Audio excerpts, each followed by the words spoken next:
Hello students, मैं पीयूष राजपूत और आपका अपना चैनल पीयूष कोचिंग क्लासेस। तो हम लास्ट क्लास में पढ़ चुके थे कि रिलेशन क्या है, डोमेन क्या है और रेंज क्या है। तो इस क्लास में बच्चों हम पढ़ेंगे कि फंक्शन क्या है। तो फंक्शन पढ़ने से पहले आपको थोड़ा सा मैं बता दूं कि रिलेशन क्या था। तो आपको सिंपल सा ये था कि हमने दो सेट लेट किए थे ए एंड बी, जो नॉन एम्प्टी थे। Let A and B be two non empty set. कैसे थे? दो नॉन एम्प्टी हमने सेट लिए थे। एंड आर या रिलेशन ऐसे कह सकते हैं, relation from A to B. यानी कि जो रिलेशन था वो क्या था बच्चों? तो मैंने आपको बताया था रिलेशन का सिंपल सा मतलब था कि it is the subset of Cartesian product of A and B. यानी कि जो ए और बी है उसकी कार्टेशियन प्रोडक्ट का जो सबसेट था उसे बच्चों हम क्या बोल रहे थे? तो रिलेशन बोल रहे थे। तो relation from A to B is said to be function. अब हम उस रिलेशन को फंक्शन कब बोलेंगे ये हमें देखना है। यानी कि it's said to be function if, ऐसे कह सकते हैं कि उस फंक्शन को हम उस रिलेशन को हम फंक्शन कब बोलेंगे। तो सबसे पहली बात आपको ये याद रखनी है कि all elements of set A are associated to elements in set B. Clear बात? पहली बात मैंने क्या बोली, मैं भी बता रहा हूं इसको ठीक से। आपको मैंने बताया कि जितने भी एलिमेंट सेट ए के हैं वो सभी एसोसिएटेड होने चाहिए किससे? सेट बी से। जैसे हमारे पास ये सेट ए है और ये दूसरा सेट बी है। मैंने 1 2 3 4 ले लिया, इधर ले लिया A B C D E, ऐसे कुछ ले लिया। ये कनेक्ट है, ये कनेक्ट है, ये है और ये है। अब मान लो 5 वो ले लेते हैं, 5 खाली है। यानी कि 5 किसी का कोई भी, हमें 5 जो है इसका नाम सेट ए का एलिमेंट है, वो किसी भी एलिमेंट से एसोसिएट नहीं है बी के। तो क्या ये फंक्शन होता? बिल्कुल गलत, ये फंक्शन नहीं होगा। नहीं, हर एलिमेंट इस एलिमेंट से क्या होना चाहिए? एसोसिएट होना चाहिए। क्लियर है इतनी बात? तो बस आपको एक और एग्जाम्पल में दिखा दूं। जैसे 1 2 3 4 और यहां पर ले लिया ए बी सी डी।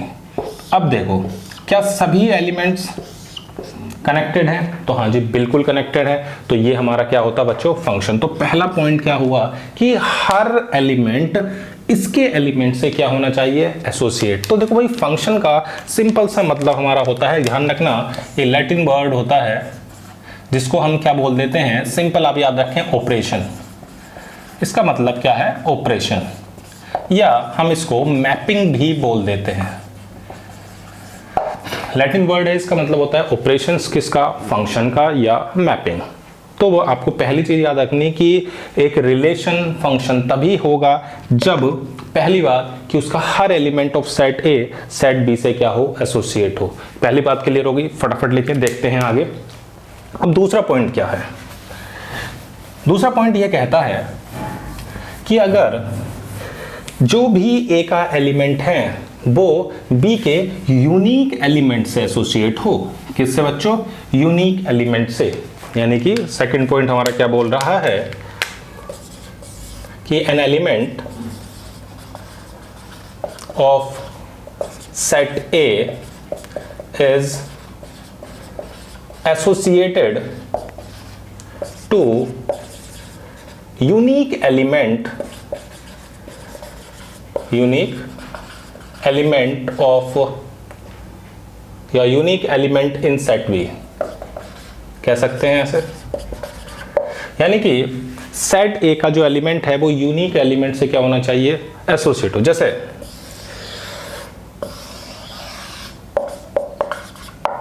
इधर ए बी सी 1 2 ऐसे ले लिए। अब 3 ए से मान लो 1 है और ए से हमारा क्या है? 2 है। बी से कितना है? ये है, और इससे मान लिया 4 है। अब देखो इस ए से क्या यूनिक एलिमेंट है? जी नहीं है। इस ए से हमारे दो एलिमेंट क्या हो रहे हैं? कनेक्टेड हो रहे हैं। यानी कि ये हमारा फंक्शन नहीं है। क्या बात दिमाग में होनी चाहिए कि भाई इससे सिर्फ और सिर्फ एक ही एलिमेंट क्या हो सकता है, यूनिक एलिमेंट होना चाहिए, यानी कि एक ही एलिमेंट एसोसिएट हो, अदरवाइज वो उसका फंक्शन नहीं होगा। यानी कि इसका इससे जो एसोसिएशन है वो क्या होना चाहिए, यूनिक। जैसे जो इसकी मैपिंग है, जैसे ये मैंने ली है इधर ए बी सी डी ले लिए, ठीक है भाई, ये ए, ये बी, ये सी और ये डी, क्लियर है इतनी बात। तो ये हमारा क्या हुआ, फंक्शन। यानी कि कोई भी ऐसा ना हो कि जिस, जैसे ए से देखो कितने से कनेक्टेड है, 1 और 2 दो से कनेक्टेड है, यूनिक से नहीं है, सिर्फ एक से ही होना चाहिए, सिर्फ एक से ही कनेक्टेड हो। जैसे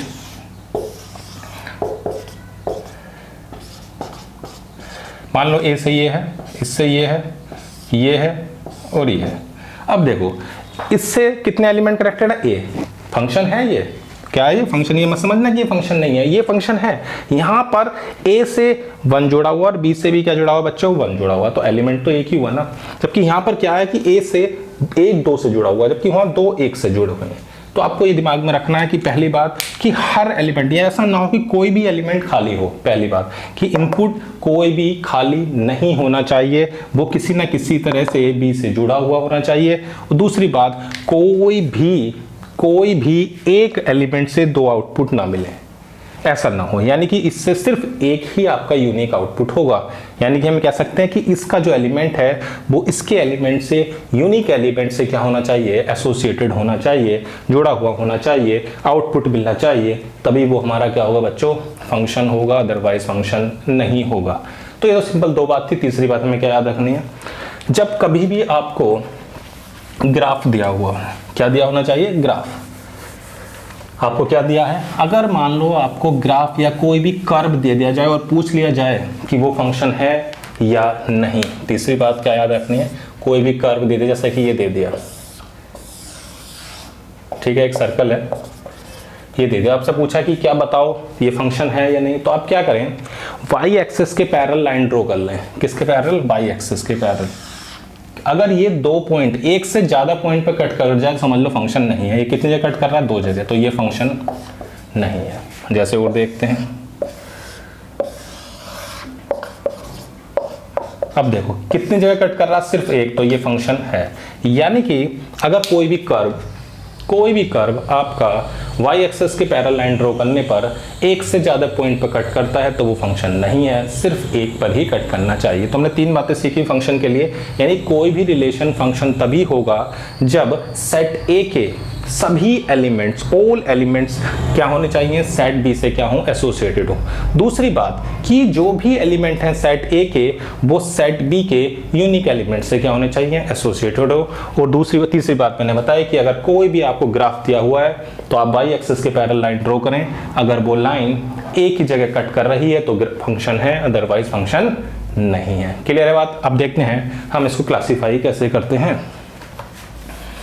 तो ये तो हमारा था बच्चों की फंक्शन होता क्या है। अब देखते हैं फंक्शंस को अगर हम डिवाइड करते हैं तो मैं 2 में इसको तोड़ लेता हूं। एक होते हैं हमारे अलजेब्रिक और दूसरे होते हैं ट्रांसजेंडरल फंक्शन। और अलजेब्रिक को भी हम आगे डिवाइड कर सकते हैं। ठीक है बच्चों, सबसे पहला हमारा क्या होता है, पॉलिनोमियल फंक्शन। दूसरा हमारा होता है रेशनल, तीसरा होता है इर्रेशनल और चौथा होता है पीस वाइज फंक्शन। ठीक है बच्चों, अब इस पीस वाइज फंक्शन को भी हम क्या करते हैं, फर्दर डिवाइड कर देते हैं। इसको भी क्या कर रहे हैं, आगे और डिवाइड कर देते हैं। जैसे इसको भी हम डिवाइड कर रहे हैं तो सबसे पहला होता है मॉडुलस फंक्शन। अगला होता है हमारे पास सिग्नम फंक्शन। हमारे पास होता है greatest integer function, least integer function and greatest हो गया, लीस्ट हो गया, और फ्रैक्शनल पार्ट।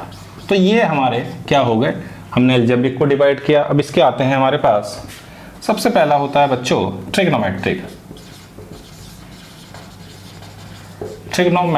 फंक्शन। दूसरा हमारे पास होता है लॉगरिथमिक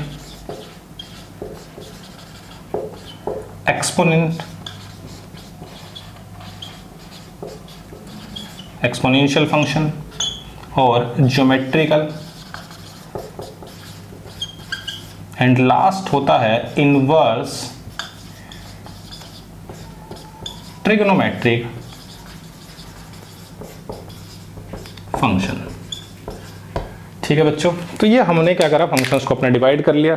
तो ये सारे फंक्शंस हम इस क्लास में अब देखेंगे एक एक करके। तो सबसे पहले स्टार्ट करते हैं अलजेब्रिक फंक्शन में। सबसे पहला क्या है बच्चों, पॉलिनोमियल फंक्शन। तो शुरू करते हैं पॉलिनोमियल फंक्शन।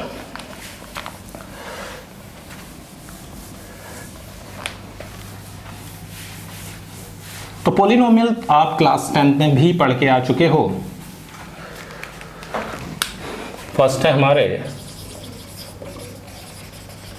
पॉलिनोमियल। तो देखो पॉलिनोमियल की अगर हम जनरल फॉर्म की बात करें तो कुछ ऐसे होते हैं, a0, a1x, a2x² एंड सोन ऐसे आते हैं। ये हमारी क्या होती है, जनरल फॉर्म है। ये किसका एक्सप्रेशन हो गया, पॉलिनोमियल का। पॉलिनोमियल में सबसे पहली चीज आती है, सबसे पहला आता है कांस्टेंट फंक्शन। पॉलिनोमियल में सबसे पहला क्या आ गया, कांस्टेंट फंक्शन। तो देखो बच्चों कांस्टेंट फंक्शन नाम ही बता रहा है। जैसे मैं एग्जांपल ले लेता हूं कि fx = 2 है। क्या है बच्चों, fx = 2। आप इसमें x की कोई सी भी वैल्यू रखो तो क्या इस पर फर्क पड़ेगा, बिल्कुल भी नहीं पड़ेगा। अगर आपसे कहा जाए कि इसका कर्व बनाओ तो क्या होगा, ये 0 1 एंड 2, 0 1 2, तो y = ये सीधी सी लाइन बन जाएगी।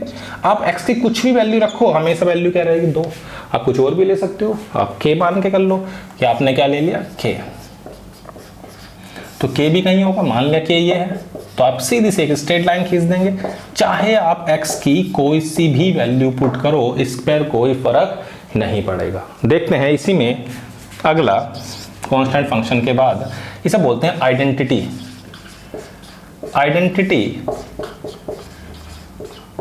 फंक्शन। तो आइडेंटिटी फंक्शन क्या है कि मान लो हमारे पास fx = क्या है बच्चों, x है। क्लियर है बात। अब आपने ग्राफ बनाया होगा, जैसे मैं इसका दिखा दूं आपको। जैसे y = मैंने x माना, तो x = 1 पर y की वैल्यू भी क्या होगी बच्चों, 1। x = 2 पर y की वैल्यू भी क्या होगी, 2। यानी कि जो x की वैल्यू है वही किसकी वैल्यू है बच्चों, y की। तो इसलिए हम इसको क्या बोल देते हैं, आइडेंटिटी फंक्शन। अगर आप इसका ग्राफ देखो तो 0 पर 0 होगी तो यहाँ होगा, 1 पे 1 होगी, 2 पे 2 होगी। तो इस तरह से आप जब लाइन ड्रॉ करोगे तो कुछ एक स्ट्रेट लाइन आपको बनती हुई दिखाई देगी। इसे बोलते हैं आइडेंटिटी फंक्शन। और देखते हैं इसका, जैसे y = हमारे पास जो फंक्शन है वो क्या है बच्चों, x²। हमने क्या ले लिया, x² ले लिया। ठीक है बच्चों। अब अगर मैं x की वैल्यू 1 रखता हूं, क्या रखा, x की वैल्यू को 1, तो y इस फंक्शन की वैल्यू भी क्या आएगी बच्चों, 1 ही आएगी। क्लियर है बात भाई। x की जगह 1 रखोगे तो 1 ही मिलेगा, x की जगह 2 रखेंगे तो क्या मिलेगा बच्चों, 4। -1 रखा तो क्या मिलेगा बच्चों, +1। माइनस का 2 रखा तो बच्चों क्या मिलेगा, 4। क्लियर है बात इतनी। तो इसका अगर हम कर्व बनाए, 0 1 पर देखो कितना मिल रहा है, 1, तो 1 पर 1 कहीं यहाँ होगा। 2 पर कितना मिल रहा है बच्चों, तो 4, 2 3 4, तो कहीं यहाँ होगा। -1 पर भी कितना मिल रहा है, 1। -2 पर कितना मिल रहा है, 4। तो कुछ आपको जो कर्व होगा ऐसे बनता हुआ दिखाई देगा। क्लियर है। तो ये हमारा किसका हो गया बच्चों, x² का। तो ये सब हमारे क्या चल रहे हैं अभी, पॉलिनोमियल्स। तो पॉलिनोमियल्स की जनरल फॉर्म बच्चों ये होती है, ये हमने कोई कांस्टेंट बनाया कि अगर आप इसमें x की वैल्यू कुछ भी रखें हमारी वैल्यू हमेशा सेम रहेगी। आइडेंटिटी फंक्शन में क्या होता है, जो इनपुट है और आउटपुट उन दोनों की वैल्यू क्या है, सेम है। और फिर हमारे पास आया fx = x²। देखते हैं नेक्स्ट। तो हमारे पास जो फंक्शन है वो है fx = x³ ठीक है बच्चों, तो देखते हैं इसका कर्व भी। अगर मैं x की जगह 0 रखता हूं तो फंक्शन की वैल्यू बच्चों क्या होगी, 0। 0 रखा तो क्या मिला, 0। x की वैल्यू अगर मैं क्या रखता हूं, 1 रखता हूं तो फंक्शन की वैल्यू भी क्या आएगी बच्चों, 1। अगर मैं क्या रखता हूं, 2 रखता हूं तो फंक्शन की वैल्यू भी क्या आएगी, 2 की क्यूब यानी कि 8। ठीक है बच्चों, ऐसे में एक दो वैल्यू माइनस में रख लेता हूं। अगर माइनस में रखी तो बच्चों क्या वैल्यू आएगी, माइनस के 1। x की वैल्यू -2 रखी तो बच्चों क्या वैल्यू आएगी, -2 की क्यूब यानी कि माइनस का 8। क्लियर है इतनी बात। अब इसका ग्राफ देखते हैं, थोड़ा सा यहां बना देता हूं।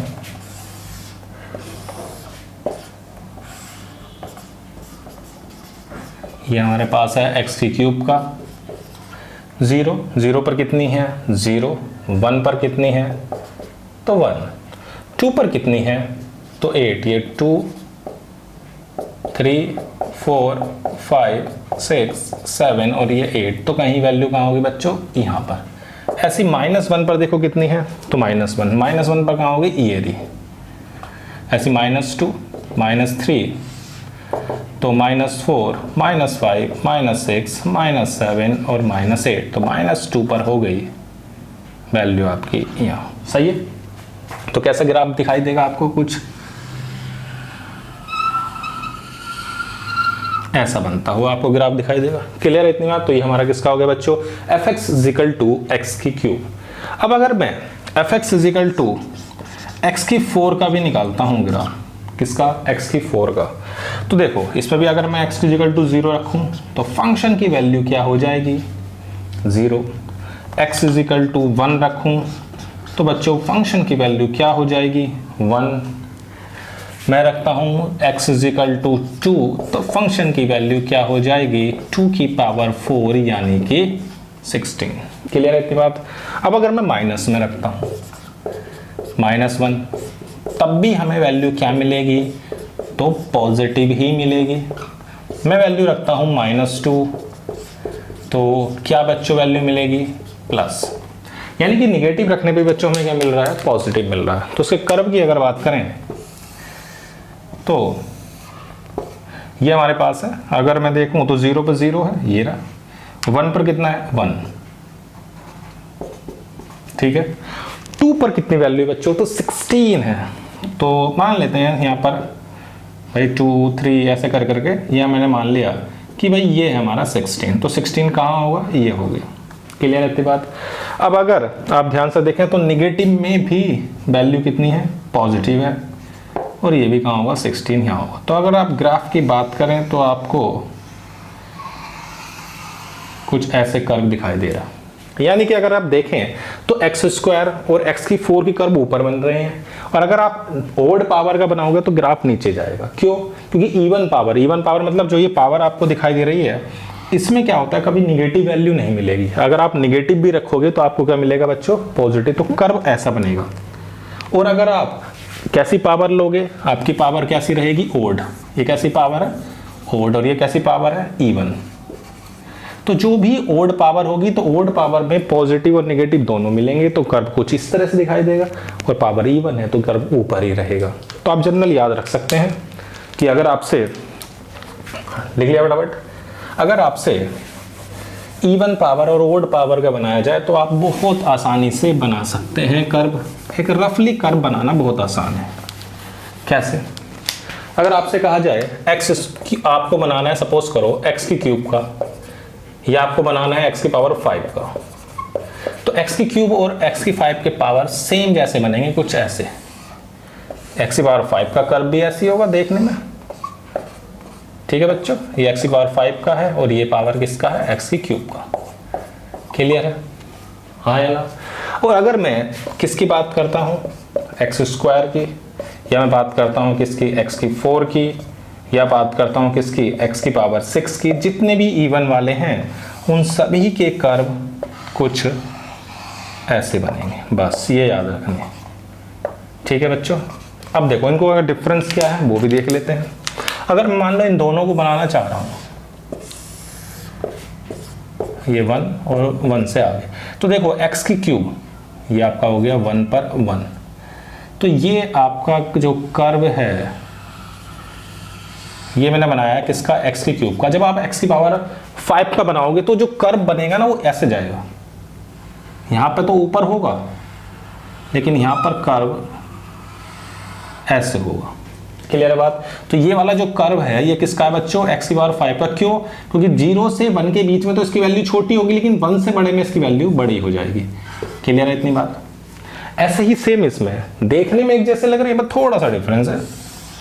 अगर आप स्क्वायर की बात करते हैं,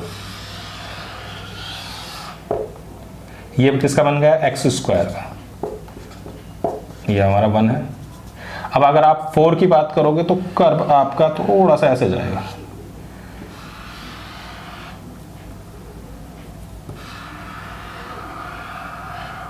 ये किसका हो गया बच्चों, x की पावर 4 का। क्लियर है बात इतनी।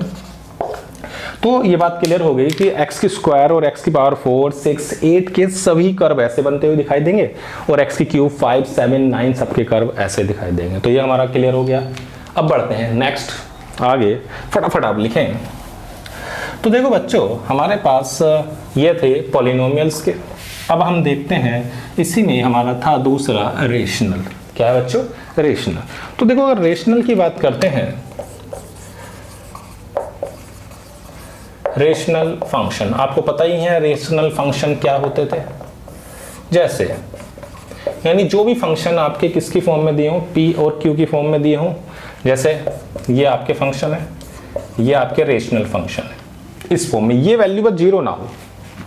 तो ये आपको दिखाई दे रहा है, ये चीज कभी भी 0 नहीं होनी चाहिए क्योंकि डिनोमिनेटर में अगर 0 हो गया तो डिफाइंड ही नहीं होगा। अगर मैं एक एग्जांपल लेता हूं, जैसे मैंने लिया fx इजिकल टू 1/x, क्या लिया 1/x। अब बस इसमें हम 0 तो रखेंगे नहीं, 0 से क्या वैल्यू रखेंगे, कुछ भी रख सकते हैं लेकिन 0 को छोड़ के, x 0 ना हो। क्लियर है बात इतनी। तो सपोज करो आप जब वैल्यू रखते हो तो x की वैल्यू अगर आप 1 रखोगे तो आपके पास फंक्शन की वैल्यू भी क्या आएगी बच्चों, 1 आएगी। आप 2 रखोगे तो फंक्शन की वैल्यू क्या आएगी बच्चों, हाफ मतलब 0.5। यानी जैसे जैसे आपकी वैल्यू बढ़ रही है फंक्शन की वैल्यू घटती चली जाएगी। निगेटिव में रखोगे तो निगेटिव में आ जाएगी और पॉजिटिव में रखोगे तो बच्चों कैसी वैल्यू आ जाएगी, पॉजिटिव आ जाएगी। क्लियर है इतनी बात। तो देखते हैं इसका कर्व कैसे बनता है।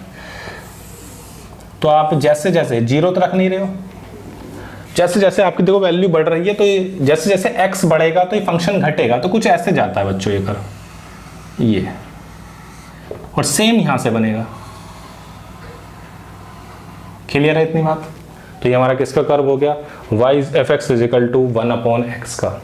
और अगर बात करते हैं किसकी, fx is equal to 1/x square की, तो फिर से वही आ गया स्क्वायर। तो स्क्वायर में कभी भी निगेटिव टर्म तो नहीं होंगी, तो ये चीज ठीक ऊपर आ जाएगी। कैसे आ जाएगी, ऊपर। कैसे, 0 तो इसमें भी नहीं लेना, x की वैल्यू हमने 1 ली तो फंक्शन की वैल्यू भी क्या आ गई 1। x की वैल्यू हमने क्या ली, -1 ली, तब भी फंक्शन की वैल्यू क्या आ गई, +1, क्योंकि -1 का स्क्वायर तो प्लस ही होता है। फंक्शन की वैल्यू 2 ली तो कितनी आ जाएगी, 1/2 का स्क्वायर मतलब 1/, फंक्शन की वैल्यू -2 रखी, x की वैल्यू -2 रखी तो फंक्शन की वैल्यू क्या आ गई, 1/4। मतलब x की डिफरेंट वैल्यूज के लिए निकाला तो आपको कभी भी निगेटिव वैल्यू तो मिलेंगी नहीं, तो सारी वैल्यू क्या होंगी बच्चों, पॉजिटिव होंगी। तो कर्व आपको कैसा दिखाई देगा, कुछ ऐसे। क्लियर है बात।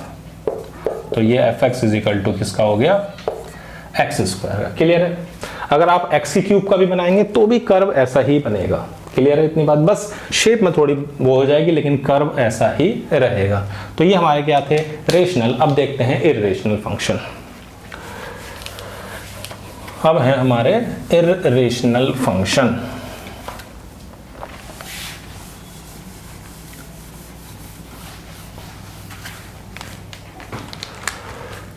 अब आगे हमारे पास कौन से, थर्ड, इर्रेशनल फंक्शन। ठीक है बच्चों, देखो इर्रेशनल फंक्शन आपको पता है वो होते थे जिसमें रूट वाले टर्म हो। जैसे f x is equal to क्या होना चाहिए, इसे मैंने ले लिया अंडर रूट एक्स। क्लियर है इतनी बात। अब देखो रूट एक्स, तो आपने क्लास 10th में पढ़ा था कि रूट में कभी भी निगेटिव टर्म नहीं होते, इतनी बात क्लियर है। यानी सारी जो एक्स की वैल्यू होंगी बच्चों, सारी कैसी होंगी, पॉजिटिव होंगी। यानी कि एक्स जो है वो क्या होना चाहिए, ग्रेटर देन इक्वल टू 0, कभी भी निगेटिव नहीं होगा, क्योंकि रूट -2 इज नॉट रियल। आपको पता है कि ये वैल्यू क्या है, रियल नहीं है, तो आप निगेटिव नहीं रखोगे, सारी वैल्यू क्या रखोगे बच्चों, पॉजिटिव। जैसे मैं 2-4 एग्जांपल इसमें लेता हूँ, एक्स की जगह मैं 0 रखूंगा तो फंक्शन की वैल्यू भी क्या आ जाएगी, 0। क्लियर है बात। और अगर मैं रख लेता हूँ 4, तो 4 रखने पर क्या आएगी बच्चों वैल्यू, 2। क्लियर है बात इतनी। तो ऐसे वैल्यू हम रख देंगे। तो देखो अगर इसे कर्व की बात करें तो क्या बनेगा, तो कर्व इसका कुछ आपको ऐसा बनता हुआ दिखाई देगा। आप वैल्यू रख सकते हैं, जैसे जैसे वैल्यू रखते चलोगे आपको वैल्यू मिलती चली जाएगी। क्लियर है इतनी बात। ना तो ये नेगेटिव में कुछ वैल्यू मिलेंगी। अब ऐसे ही एक और वैल्यू में देख लेता हूं किसका, अगर आपके पास है रूट, मतलब जो भी हो, एक्स की बार 1/3 हो सकता है, 1/5 हो सकता है, कितनी भी वैल्यू आपके हों आप उसका कर्व भी बना सकते हो। जैसे अब मैंने ले लिया f x is equal to x की पावर क्या ले ली बच्चों, 1/3। ठीक है इतनी बात। एक्स इज इक्वल टू 0 पर फंक्शन की वैल्यू क्या होगी बच्चों, 0। एक्स इज इक्वल टू मैंने क्या लिया, मान लो तो ऐसी वैल्यू लेता हूँ जिसका आप क्यूब रूट निकाल सको, 8 ले लिया, तो क्या वैल्यू आती है, 2, क्योंकि 8 का जो क्यूब रूट होता है वो कितना होता है, 2 हो जाएगा। माइनस में लिया तो कितना हो जाएगा, माइनस में माइनस का 2। तो इसका मतलब इसमें पॉजिटिव में भी वैल्यू मिलेंगी और निगेटिव में भी मिलेंगी। क्लियर है बात इतनी। तो 0 पर तो 0 है, क्या है, 0 पर 0। जैसे जैसे वैल्यू बढ़ेंगी तो ये कर्व इधर भी जा रहा होगा और ये कर्व बच्चों इधर भी जा रहा होगा, तो दोनों तरफ जाएगा ये कर्व। क्लियर, बस आप वैल्यू रख सकते हो। इतनी बात क्लियर हो गई। तो ये हमारे क्या थे, इररेशनल फंक्शन। देखते हैं next function, piecewise function. तो देखो भाई पीस वाइज फंक्शन के बहुत सारे हमारे पार्ट्स हैं, एक एक करके हम देखते हैं। सबसे पहला आता है बच्चों इसमें मॉडुलस फंक्शन। क्या है बच्चों, मॉडुलस फंक्शन, यानी कि f x is equal to mod of x. ये आपका क्या है, मॉडुलस फंक्शन है। इसकी खासियत ये है कि अगर आप x greater than equal to 0 पर कोई भी वैल्यू रखोगे तो आपको क्या वैसी वैल्यू मिलेगी, तो x मिलेगी। और x की वैल्यू अगर 0 से छोटी है तो आपकी वैल्यू क्या होगी, माइनस। ये आपका क्या है, मॉडुलस फंक्शन। ठीक है इतनी बात। यानी कि 0 से छोटे के लिए कैसा है, ये -x है, 0 से बड़े के लिए क्या है, x है। यानी मैं आपको दिखा दे रहा हूँ कुछ वैल्यू रखे इसमें। जैसे आपने 0 रखी तो 0 पर 0 मिलेगा, क्या मिलेगा, 0। आपने 1 रखी तो 1 पे क्या मिल रहा है, 1। आपने -1 रखी तो भी आपको +1 ही मिलेगा। ध्यान रखना, ये क्या करता है, अगर पॉजिटिव है तो पॉजिटिव मिलेगा, लेकिन अगर कोई वैल्यू आप निगेटिव रख रहे हो तो उसको भी क्या कर रहा है, पॉजिटिव। यानी कि इसका काम क्या है कि पॉजिटिव को तो पॉजिटिव रखना ही है, निगेटिव को भी क्या देना है, पॉजिटिव। इसको हम बोलते हैं मॉडुलस फंक्शन।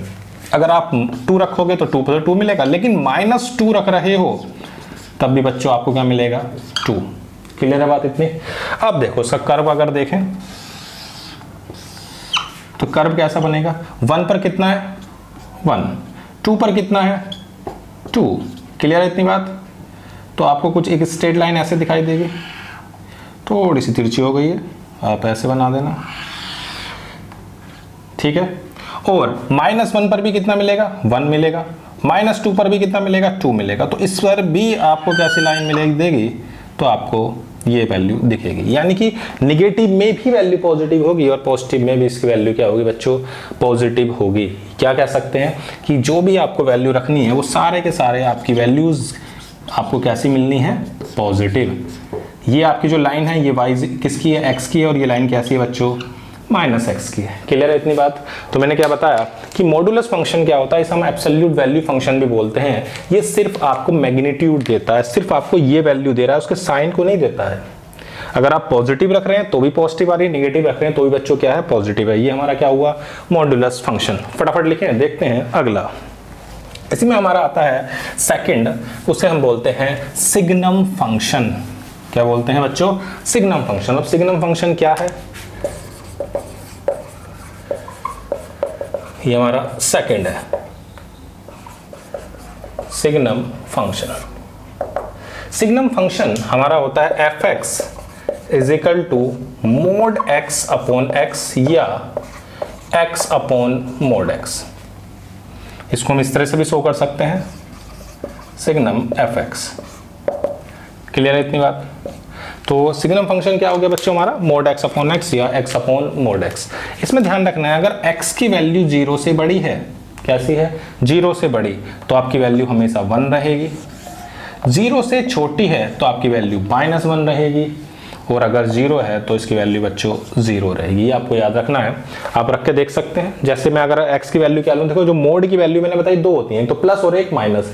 जब आप प्लस में लोगे तो 1 मिलेगा, माइनस में लोगे तो -1 मिलेगा। तो ये आपका सिग्नम फंक्शन हो गया कि अगर x की वैल्यू 0 से बड़ी है तो आपकी वैल्यू क्या रहेगी? 1। 0 से छोटी तो क्या रहेगी? -1। 0 पर 0। तो उसको देखो ग्राफ कैसे रहे। अगर हम ग्राफ की बात करें तो 0 मैंने 1 और -1 ले लिया ऐसे, ठीक है बच्चों। अब देखो 0 से 0 पर कितनी है? 0, तो 0 पर 0 ये हो गई। क्लियर है? अब जैसे ही 0 से आगे निकले क्या वैल्यू आ गई? 1। तो 1 कहाँ होगा? यहाँ होगा। बस ध्यान रखना, ये जो गोला बना हुआ है ये आपको होलो सर्कल ये दिखा रहा है कि इसकी वैल्यू यहाँ पर कुछ नहीं है, 0 पर क्या है इसकी? 0। 0 से थोड़ा सा भी आगे बढ़े तो क्या वैल्यू हो गई? 1। और 0 से थोड़ा सा पीछे गए तो बच्चों क्या वैल्यू हो गई?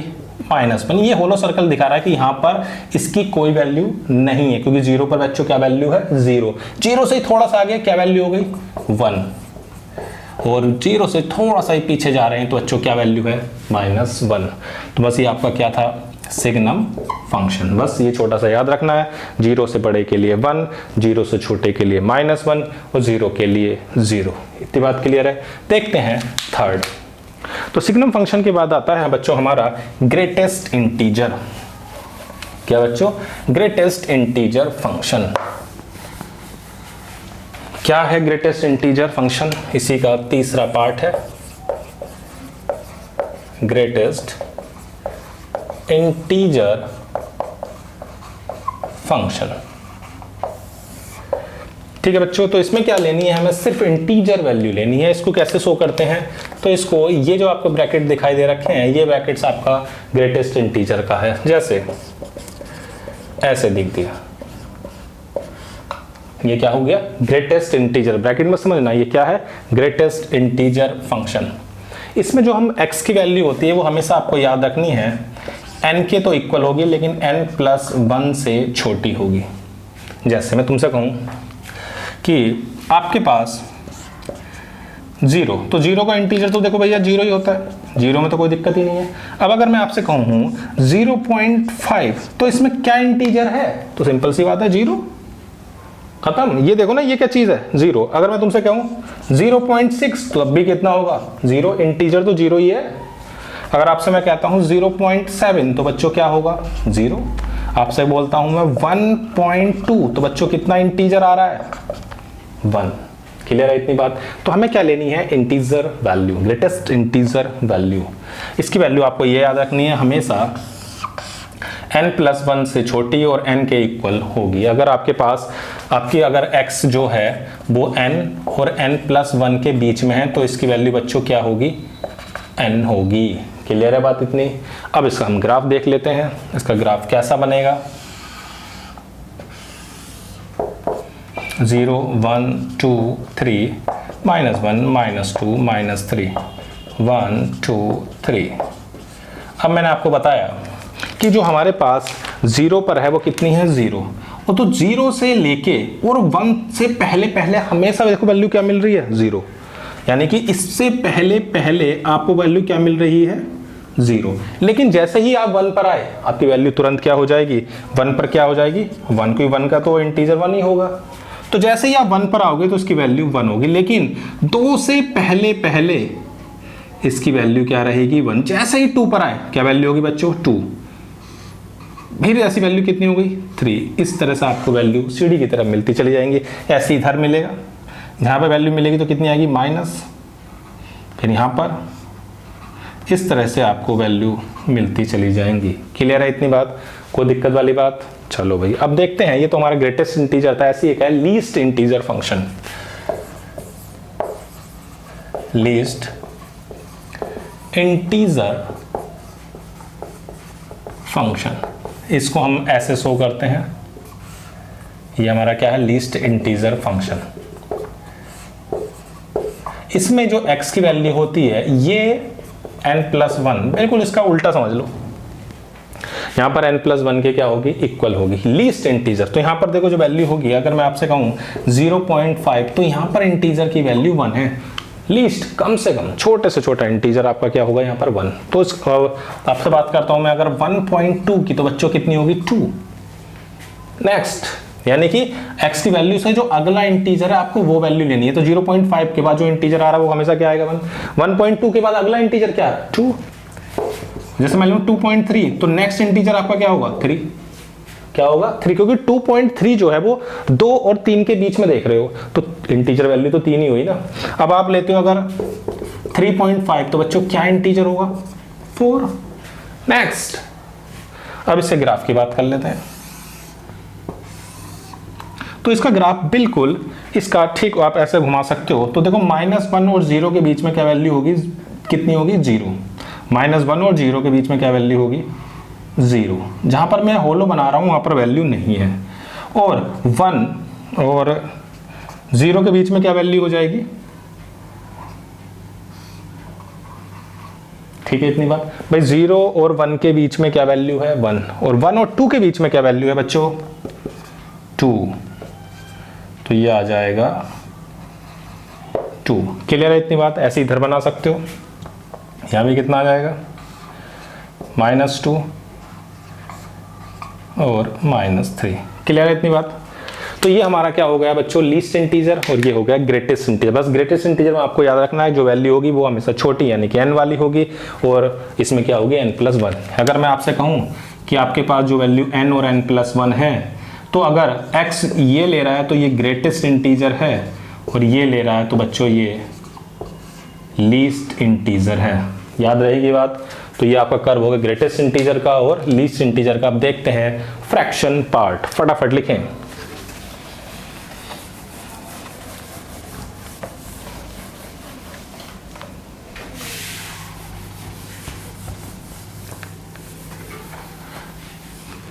अब आता है इसी में हमारा अगला फ्रैक्शनल पार्ट। ठीक है भाई, फ्रैक्शनल पार्ट फंक्शन क्या बोल रहा है? देखो फ्रैक्शनल पार्ट आपको पता ही है, जो फ्रैक्शन वैल्यू ले, बस क्या ले, सिर्फ फ्रैक्शन वैल्यू। फ्रैक्शन वैल्यू मतलब यानी कि इसको हम ऐसे दिखा देते हैं, ये जो दिखाई दे रहा है ये क्या है, ये फ्रैक्शन का है। इसका मतलब होता है कि उसमें से इंटीजर की वैल्यू को हटा दो, यही तो होता है। सपोज करो मैं आपसे पूछूं कि मेरे पास वैल्यू है 1.2, तो इसमें फ्रैक्शन पार्ट क्या है? तो बच्चों यही तो है फ्रैक्शन पार्ट 0.2। फ्रैक्शन क्या होता है? जो 1 से छोटा हो, वही तो फ्रैक्शन है। जैसे मैं आपसे पूछूं 1.6 क्या है फ्रैक्शन पार्ट 0.6। मैं आपसे पूछूं 1, इसमें क्या है फ्रैक्शन पार्ट 0, इसमें फ्रैक्शन ही नहीं है, वो इंटीजर है। मैं आपसे पूछता हूं 2.3, तो क्या फ्रैक्शन पार्ट 0.3। सिर्फ फ्रैक्शन वैल्यू हमें देखनी है। क्या देखनी है बच्चों? Fraction value. तो देखो 0 पर तो 0 होगी, 0 से 1 के बीच में वैल्यू रहेगी, लेकिन जैसे ही 1 पर आओगे वैल्यू क्या हो जाएगी बच्चों 0, क्योंकि मैंने बताया ना 1 पर फ्रैक्शन पार्ट क्या है 0। 1 से 2 के बीच में जो वैल्यू लोगे वही होगी, लेकिन जैसे ही 2 पर आओगे वैल्यू क्या हो जाएगी बच्चों 0। क्लियर है इतनी बात? तो इस तरह से आपका क्या बन जाएगा फ्रैक्शन पार्ट। ये आपका कितना हो गया 1, हमेशा यही रहेगी। क्लियर है इतनी बात? कोई दिक्कत तो नहीं। और भी आगे बना सकते हो, जैसे -1 में बनाओगे तो वैल्यू क्या आ जाएगी, कुछ इस तरह से आ जाएगी।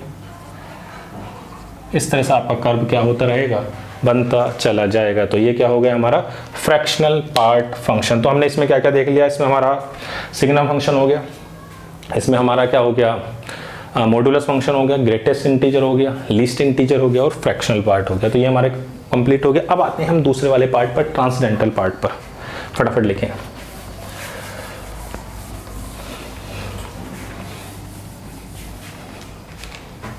ट्रांसडेंटल पार्ट,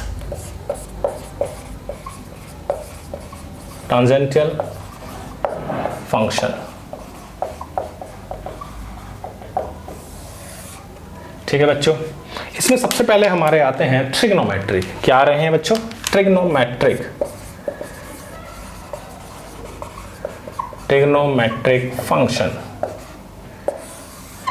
ठीक है बच्चों, जैसे सबसे पहले हमारा फंक्शन होता है साइन एक्स। क्या है बच्चों? Sine x. तो साइन का जो कर्व होता है आपको याद रखना है, ऐसे बनता है। उसमें हम वैल्यू रखते चले जाएंगे, आपको कुछ कैसा कर्व मिलेगा, ये 0, क्योंकि साइन की वैल्यू ध्यान रखना, इसकी वैल्यू +1 और -1 के बीच में होती है। आप कुछ भी वैल्यू रखें, इससे ऊपर और इससे नीचे नहीं जा सकते। ठीक है बच्चों, अब वैल्यू ऐसे मिलती चली जाएंगी आपको।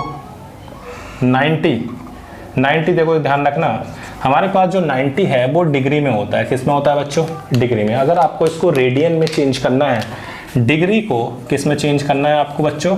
रेडियन में। तो आप क्या करें, किससे? π/180 से मल्टीप्लाई कर दें, तो किस में आ जाएगा? रेडियन में। तो अगर 90 डिग्री हमारे में है, 90 जो वो डिग्री में है, तो रेडियन में बच्चों हम इसको क्या बोलेंगे? π/2, याद रखना। ठीक है भाई, तो cos 90 की वैल्यू आपको पता है कितनी होती है? तो ये हो गया cos 90 आपका हो गया 1, cos 180 और आपको पता है कितनी होती है? 0। तो कुछ ऐसे आपको कर्व मिलता चला जाता है, ऐसी वैल्यू इधर होती है। ठीक है बच्चों, ये आपका -π, ऐसी आपका यहाँ से 2π। ठीक है बच्चों, तो ऐसे वैल्यू आपकी क्या होती चली जाएगी? रिपीट के बस वैल्यू को रखते चले जाना है और आपको वैल्यू मिल जाएगी। ऐसे ही हम निकाल सकते हैं किसका? cos x का। आपको पता है x = 0, यानी cos 0 की वैल्यू क्या होती है बच्चों? 1। ठीक है ना। और x = अगर 90 पे आपको पता है कितनी होती है? cos 90 का मतलब होता है π/2, इस पर कितनी होती है वैल्यू? 0। तो 0 पर तो ये वैल्यू आपको 1 मिलेगी और 90 पर आपको क्या मिलेगी? 0। तो कुछ ऐसा कर्व आपको मिलेगा, किसका? cos x का। क्लियर है इतनी बात? क्लियर है? तो हमारा किसका बन गया? sin x का। दूसरा कर्व हमारा किसका बन गया? cos x का। आगे देखते हैं, अगला हमारे पास आता है tan x। किसका बच्चों? tan x का कर्व। ठीक है, देख रहे हैं हमारे पास fx = tan x। अब देखो हमारे पास जो tan x है, तो सिंपल सी बात है, आपको बस सिर्फ क्या याद रखनी है? वैल्यूज के अकॉर्डिंग आपको पता है कि जो tan 90 पर नॉट डिफाइंड होता है। किस पर? 90 का मतलब मैंने अभी आपको बताया π/2। क्लियर है इतनी बात? तो 90 पर नॉट डिफाइंड है, तो मतलब यहाँ पर जो वैल्यू मिलेगी आपको वो टेंडिंग टू 0 वो होगी, इन्फिनिटी, कुछ ऐसे होगा tan x का। क्लियर है बात इतनी? आगे भी वैल्यू मिल जाएंगी, ये बस रिपीट करता हुआ चला जाएगा आपका। क्लियर है? ये कितने पर? 180 पर कितना होता है? 0। ऐसे आपकी वैल्यू आगे बढ़ती चली जाएंगी। अब देखते हैं किसका? fx = cosec x, जो कि किसका? साइन का क्या था? रेसिप्रोकल था। ठीक है भाई, पहला आप क्या करें? साइन का कर्व बना लें आसानी सा।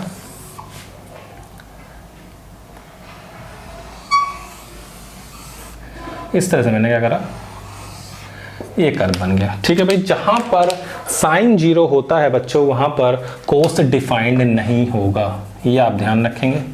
जहां पर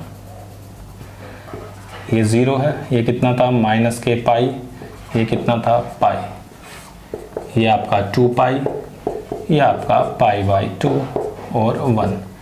ठीक है, यानी कि जहां पर साइन 0 है वहां पर कोस डिफाइंड नहीं होगा। बस आपको क्या करना है, जैसे ये कर्व दिखाई दे रहा है, इसको ठीक ऐसे कर देना है। ये आपका कर्व किसका बन गया बच्चों? cosec x का, ये वाला कर्व। ऐसे यहां पर भी कर सकते हैं, ये दिखाई दे रहा है, आप इसको ऐसे कर दें। ठीक है, आपको ये दिखाई दे रहा है, आप इसको ऐसे कर दें। तो ये आपका कर्व किसका बन जाएगा बच्चों? cosec x का। क्लियर है इतनी बात? ऐसे ही हम इसकी मदद से किसका बना सकते हैं? sec का। आपको पता है सेक किसका रेसिप्रोकल होता था? कोस का। तो आप पहले कोस का कर्व बना लें।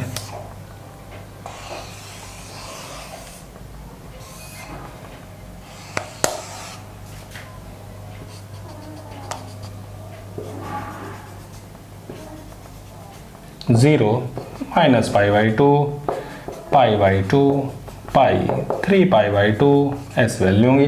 जहाँ पर ये जीरो है वहाँ पर ये डिफाइंड नहीं होगा, तो कुछ ऐसे बनाना है, ऐसे यहाँ पर हो जाएगा। तो ये आपका किसका हो गया बच्चों? जो मैंने आपको डार्क बनाया हुआ है ये आपका किसका है? ये वाला जो कर्व आपको दिखाई दे रहा है ये है सेक का, ये वाला कर्व, ये वाला कर्व, ये वाला कर्व। तो ये हमारा क्या हो गया? सेक। क्योंकि जिन वैल्यू पर कोस जीरो होता है वहां पर सेक डिफाइंड नहीं होता। फटाफट लिखें, देखते हैं नेक्स्ट। Cot x. तो कोट आपको पता है किसका रेसिप्रोकल होता है? टेन का, यानी कि जहां पर टेन जीरो होगा वहां पर कोट नॉट डिफाइंड होगा। तो ये कुछ ऐसे बन जाता है। तो टेन जीरो कहां पर था? 180 पर। तो ये आपका पाई बाई टू, ये जीरो और ये पाई। कुछ ऐसे लाइन बना लेना, पाई के बाद अपनी लाइन हो जाएगी 2 पाई पर। तो कुछ कर्व आपको कोट का ऐसे दिखाई देगा।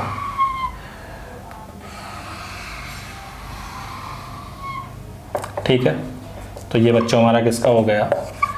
Cot x. क्लियर है इतनी बात? ठीक है, अब बढ़ते हैं सेकंड टाइप पर, किसका? Exponential function. क्या है हमारे सेकंड? Exponential function.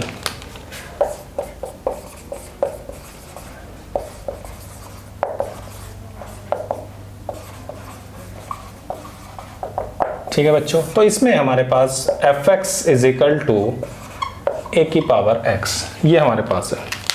अब इसमें आपके दो केस हो सकते हैं कि अगर ए की वैल्यू 1 से बड़ी है या ए की वैल्यू 0 और 1 के बीच में है। 0 और 1 के बीच में है या 1 और 1 से बड़ी है, तो इसमें दो कर्व बनते हैं। बस आपको वैल्यू रखती चली जानी है। देखो जैसे जैसे आप सपोज करो आपके पास, थोड़ी देर में एग्जांपल ले लूं, आपके पास है 2 की पावर x। क्या है बच्चों? 2 की पावर x। आपने क्या करा? एक बार x को 0 रखा, तो 2 की पावर 0 क्या होता है बच्चों? 1। तो जहां पर 0 होगा वहां पर ये आपको क्या मिलेगा? 1। आपने रखा माइनस का 1, x की जगह क्या रखा बच्चों आपने? -1। तो -1 रखने पर आपके पास वैल्यू क्या आएगी? 2 की पावर -1। अगर पावर नेगेटिव होती है तो हम ऐसे लिख देते हैं, तो क्या आएगा बच्चों? 0.5। यानी पॉजिटिव में मिलना। अगर आप चाहे नेगेटिव रखें चाहे पॉजिटिव रखें, वैल्यू आपको हमें पॉजिटिव में मिलेंगे। तो कर्व आपको कुछ ऐसा दिखाई देगा बच्चों, जिसका जब ए की वैल्यू 1 और 1 से बड़ी है। अगर छोटी है तो कर्व में थोड़ा सा चेंज हो जाएगा, तो फिर आपका कर्व ऐसे दिखाई देगा इस वाले केस में। क्लियर है इतनी बात? क्योंकि वैल्यू फिर घटती चली जाएगी, क्योंकि 1 की जिन 1 से छोटी पावर हम जितनी बड़ी पावर रखते हैं उतनी वैल्यू छोटी मिलती चली जाती है। इतनी बात क्लियर हो गई? चलो भाई, लॉगरिथमिक फंक्शन।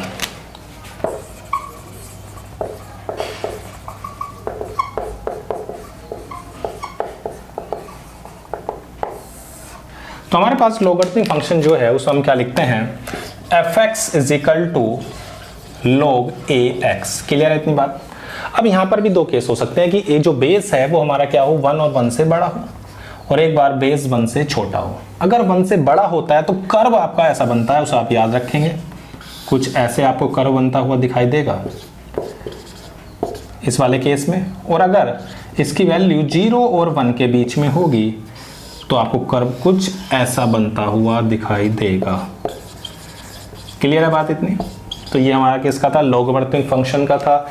इसकी आपकी कुछ प्रॉपर्टीज भी मैं आपको बता दे रहा हूं उसके साथ साथ, जो आपको याद रखनी है।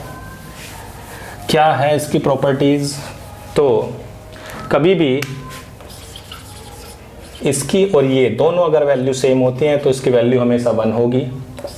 दूसरी प्रॉपर्टी याद रखनी है कि अगर कभी मल्टीप्लाई में दिए हुए हैं तो आप इसको प्लस में लिख सकते हैं, और अगर ये कभी डिवाइड में दिए हैं तो आप इसको माइनस में लिख सकते हैं। अगर कभी आपको इसकी पावर दी हुई है तो पावर बच्चों इसकी आगे आ जाती है, ठीक है। और अगर बेस में पावर दी हुई है तो वो डिवाइड में आती है। तो ये आप कुछ प्रॉपर्टी याद रखेंगे। और भी एक दो प्रॉपर्टी हैं, जैसे अगर आपके पास ऐसे दिया हुआ है log ax, तो आप इसको 1/log xa भी लिख सकते हैं। आप इसका बेस भी कन्वर्ट कर सकते हो। बस ये ध्यान रखना है, जो ऊपर है उसे ऊपर लिख दें और जो नीचे है उसे नीचे लिख दें। अब आपकी इच्छा है, आप बेस क्या करना चाह रहे हैं। सपोज करो आप बेस बी बनाना चाह रहे हैं तो बेस बी बन जाएगा। और एक बात, अगर ये कुछ ऐसे दिया हुआ है तो आप इनको इंटरचेंज भी कर सकते हो, ठीक है बच्चों। और आपको पता है log a अभी मैंने बताया 1, तो क्या आ जाएगा x। तो ये कुछ इसकी प्रॉपर्टी थी, आपको याद रखनी है। अब आते हैं हमारे पास इसमें क्या क्या हो गए। तो हमारा ट्रिग्नोमेट्रिक हो गया, हमारा क्या हो गया, एक्सपोनेंशियल हो गया, लॉगरिथमिक हो गया। अब देखते हैं ज्योमेट्रिकल। तो कुछ बेसिक आपको ज्योमेट्रिक में आपको याद रखने हैं, जैसे ज्योमेट्रिकल फंक्शन। तो ज्योमेट्रिकल फंक्शन में सबसे पहला होता है हमारे पास स्ट्रेट लाइन। जैसा अभी मैंने बताया था y इज इक्वल टू, जैसा हमारे पास fx is equal to x था जो आइडेंटिटी फंक्शन में था, आपको क्या नजर आई थी, एक स्ट्रेट लाइन, हाँ या ना। ऐसे ही आपका सर्कल हो सकता है। तो सर्कल की इक्वेशन होती है x² + y² is equal to a²। तो ये कुछ आपको ऐसा बनता हुआ दिखाई देगा। ये इसकी रेडियस हो गई, ठीक है बच्चों। ऐसे ही आपका एक इलिप्स होता है, उसे भी याद रखें आप, x² / a² + y² / b² is equal to 1। कुछ ऐसे शेप होती है इसकी, अंडे के जैसी, जब a बड़ा है b से। क्लियर है इतनी बात। ये इसके सेंटर्स, वो सेंटर्स होते हैं, उसको आप c और -c मान लें, ठीक है बच्चों। ऐसे ही कुछ पैराबोला भी होते हैं, उसे भी आप याद रख लें। जैसे y² is equal to 4ax होता है, तो इसका कर्व कुछ आपको ऐसे बनता हुआ दिखाई देगा। क्लियर है इतनी बात। जैसे अगर ये माइनस में आ जाए तो इसका कर्व आपको कुछ ऐसा हुआ बनता हुआ दिखाई देगा। और अगर ऐसे ही हो जाए x² is equal to 4ay, तो इसका कर्व आपको कुछ ऐसे दिखाई देगा। और अगर x² is equal to -4a आ जाए तो ये कर्व आपका नीचे हो जाएगा, ठीक है बच्चों। तो ये आपके कुछ बेसिक आपको ज्योमेट्रिक कर्व हैं जो आपको याद रखने हैं। अब लास्ट देखते हैं इनवर्स ट्रिग्नोमेट्री। तो इनवर्स ट्रिग्नोमेट्रिक फंक्शन, वैसे इनवर्स ट्रिग्नोमेट्रिक फंक्शन हम जो है पूरे डिटेल में क्लास 12th में पढ़ेंगे, लेकिन फिर भी थोड़ा बहुत इंट्रोडक्शंस के लिए मैं आपको बता दे रहा हूँ। जैसे हमारे पास है एक fx is equal to sine inverse x। तो आपको ध्यान रखना है, इनवर्स फंक्शंस तभी एग्जिस्ट हो सकते हैं जब वो हमारे कैसे फंक्शन हो बच्चों, 1-1 फंक्शन।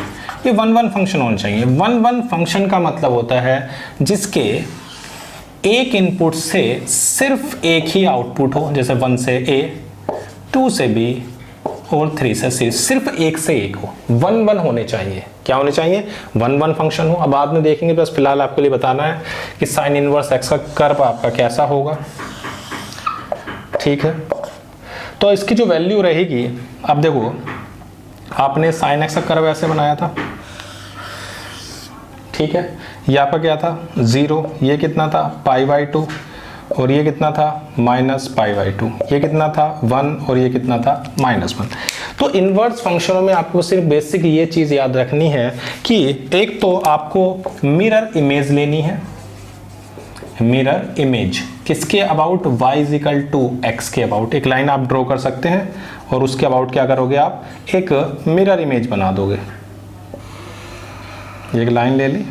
दूसरा, जो डोमेन है उसे आप क्या बना दोगे, रेंज, और जो रेंज है उसको आप डोमेन में इंटरचेंज कर दोगे। क्लियर है इतनी बात। तो इसका अगर हम कर्व देखें तो ये आपका हो गया 1 -1, ये π/2, ये माइनस पाई बाई 2। अगर आप देखो इसकी मिरर इमेज बनाओगे तो ये जैसा इधर है वैसा अगर इससे देखोगे तो मिरर इमेज का मतलब समझते हो, यहाँ मिरर रख दिया, जैसा इधर है ठीक ऐसा इधर हो जाएगा, तो ये आपको कुछ ऐसा दिखाई देगा। अब जैसे ये है वो नीचे हो जाएगा, तो हमने क्या बना दी इसकी मिरर इमेज। ये क्या बन गया बच्चों, तो ये हमारा कर्व हो गया साइन इनवर्स एक्स का। ऐसे हम कोस का बना सकते हैं, आप उसे बेसिक चीज है, आप कोस का भी याद रख लेना। ये 1 -1, तो कुछ ऐसे कर्व बनता है इसका बच्चों, कोस इनवर्स एक्स। ये आपका पाई बाई 2 होता है, कोई कोस पाई बाई 2 पर क्या होता है 0। क्लियर इतनी बात। ये हमारा किसका होगा, कोस इनवर्स का, ये साइन इनवर्स का। बेसिक बस आपको थोड़ी बस इन्हें याद रखना था, डिटेल में हम इन्हें क्लास 12 में ही पढ़ेंगे। तो मैंने इस क्लास में बच्चों आपको क्या बताया कि फंक्शन एक्चुअल में होता क्या है, फिर आपको मैंने फंक्शन क्लासीफाई करे, बहुत सारे आपको ग्राफ समझाए। ये ग्राफ आपकी नॉलेज के लिए बहुत अच्छे रहेंगे। आप जब कंपटीशन वगैरह की तैयारी करते हैं तो उसमें IIT वगैरह के क्वेश्चनों को बहुत ईजिली हम क्या कर सकते हैं, इसे सोल्व कर सकते हैं। इस क्लास में बच्चों इतना ही। Thank you.